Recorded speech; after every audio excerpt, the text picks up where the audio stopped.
नमस्कार मंडळी, कशात सर्वजण मजेत ना? तर वटपौर्णिमेच्या आमच्या सर्व महिला वर्गाला हार्दिक शुभेच्छा. वटपौर्णिमा आम्ही आमच्या सोसायटीमध्ये दरवर्षी साजरी करतो. म्हणजे हे तिसरं वर्ष होतं आणि सर्वजणी एकत्र येऊन छानपैकी हा कार्यक्रम आम्ही सेलिब्रेट केलेला आहे. आणि तुम्हाला हा व्हिडिओ बघायला नक्कीच आवडेल. कंटिन्यू करा, कुठेही स्किप करू नका. आम्ही छानपैकी वड लावलेलं होतं कुंडीमध्ये आणि मग त्याच्यानंतर आम्ही सर्वजणी गेलो वडाची पूजा करायला.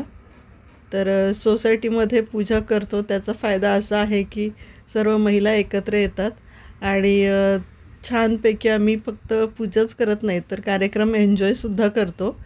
मस्तपैकी फोटो वगैरे काढतो, शॉर्ट व्हिडिओ वगैरे पण बनवतो.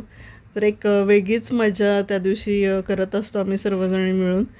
तर चला व्हिडिओला आपण सुरुवात करूयात. सर्वात प्रथम आम्ही वडाची पूजा केलेली आहे. काही महिला उशिरा येऊन त्यांनी पूजा केलेली आहे. ऑफिसमध्ये गेलेल्या होत्या तर त्या लेट आल्या, मग त्यांनी येईल तसं पूजा त्यांनी केलेल्या आहेत. आणि आम्ही मात्र आमची पूजा वगैरे आटपून घेतलेली होती आणि वडाला छानपैकी फेऱ्या वगैरे मारल्या आणि त्याच्यानंतर मग छानपैकी पुढे जाऊन आम्ही काही व्हिडिओ बनवले आणि मस्तपैकी फोटोसुद्धा काढलेले आहेत. आणि सर्वात महत्त्वाचं म्हणजे वटपौर्णिमा म्हटलं की आपल्याला सर्वांना माहिती आहे की सावित्रीने यमापासून आपल्या नवऱ्याचे प्राण जे आहेत ते परत आणलेले होते. तर ती कथा जी आहे ती कथा आम्ही सर्वजणींनी इथे बसून ऐकलेली आहे. तर ती कथासुद्धा तुम्ही ऐकणार आहात. तर चला पाहूयात आपण.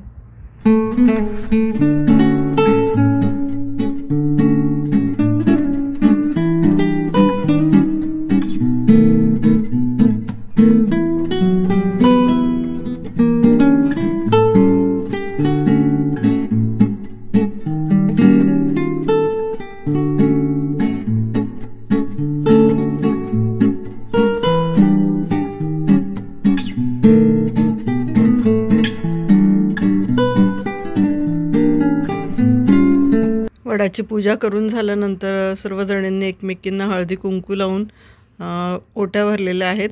ओटी म्हणजे फळांची ओटी भरली जाते. तर ती प्रत्येकाकडे पद्धत जी आहे ती वेगवेगळी असते. त्यानुसार प्रत्येकीने फळांनी आपली सुवासिनीची ओटी जी आहे ती भरलेली होती.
ओट्या वगैरे आम्ही भरून घेतलेल्या होत्या आणि त्याच्यानंतर मग कथेला सुरुवात केलेली आहे. तर चला आपण ऐकूयात. कारण या देवीने यमराजाकडून आपल्या पतीचे प्राण परत आणले. भद्र देशाचा अश्वपती राजाची कन्या म्हणजे सावित्री ही अतिशय देशपूज्य व गुणी स्वभावाची होती. ती जेव्हा वर झाली तेव्हा तिचे देश पाहून कुणीही राजपुत्र तिच्याशी विवाह करण्यास धगत त्यावेळी सर्व देशाचा राजा भीमसेन हा अंध असल्यामुळे त्याच्या शत्रूंनी त्याचे राज्य वाकावले. त्याला व त्याच्या पत्नीला आणि सत्यवान नावाच्या मुलाला आढळले. सत्यवान सावित्रीप्रमाणे देशपुंज व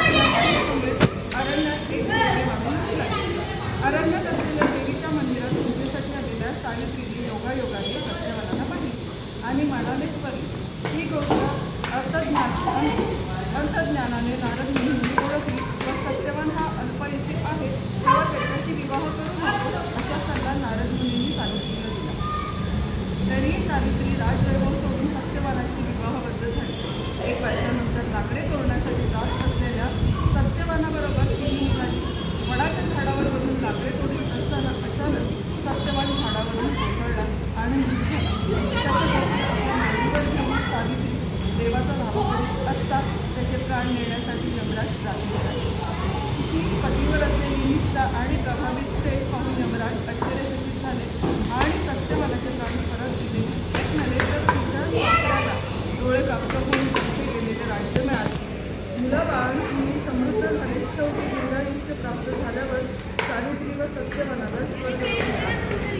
आपल्याही पतीला दीर्घायुष्य प्राप्त व्हावे यासाठी ज्येष्ठ पौर्णिमेला वडाची पूजा करण्याचा कुलाचार आणि भारतीय स्त्रियांमध्ये निर्माण झाला. अरण्यात जिथे वडाचे झाड असेल तिथे नवी वस्त्रे परिधान करून सुवासिनी पूजेचे सामान घेऊन जातात. त्याला सुताचा दोरा गुंडाळून त्याच्यावर आणि पतीला दीर्घायुष्य लाभ अशी प्रार्थना करतात. त्या जेव्हा घरी येतात तेव्हा वडीलधारी मंडळी सुवासिनींना जन्म सावित्री असा आशीर्वाद देतात. काळानुसार आजच्या युगात मात्र सुवासिनी वडाची पूजा करतात. कालाय तस्मै नमः.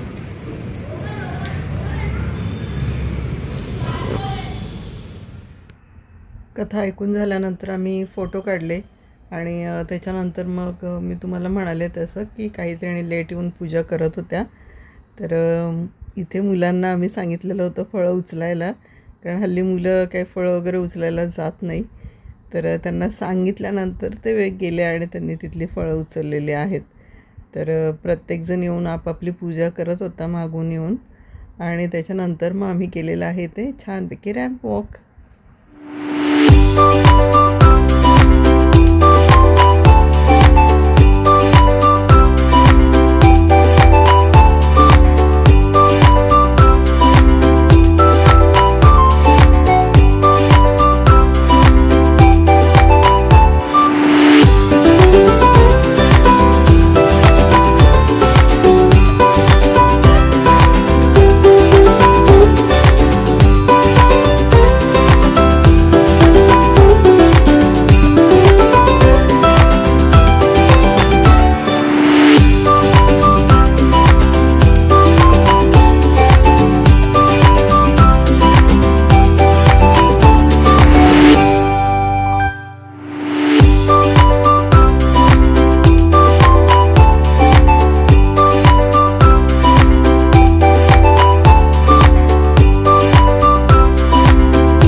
व्हिडिओ आवडला असेल तर लाईक करा, शेअर करा. चॅनलवर नवीन असाल तर सबस्क्राईब करून बेल आयकॉन प्रेस करायला विसरू नका. चला आता थांबते. येतेच भेटूया पुन्हा अशाच नवनवीन व्हिडिओंसह. तोपर्यंत बाय बाय आणि माझा व्हिडिओ संपूर्ण बघितल्याबद्दल धन्यवाद.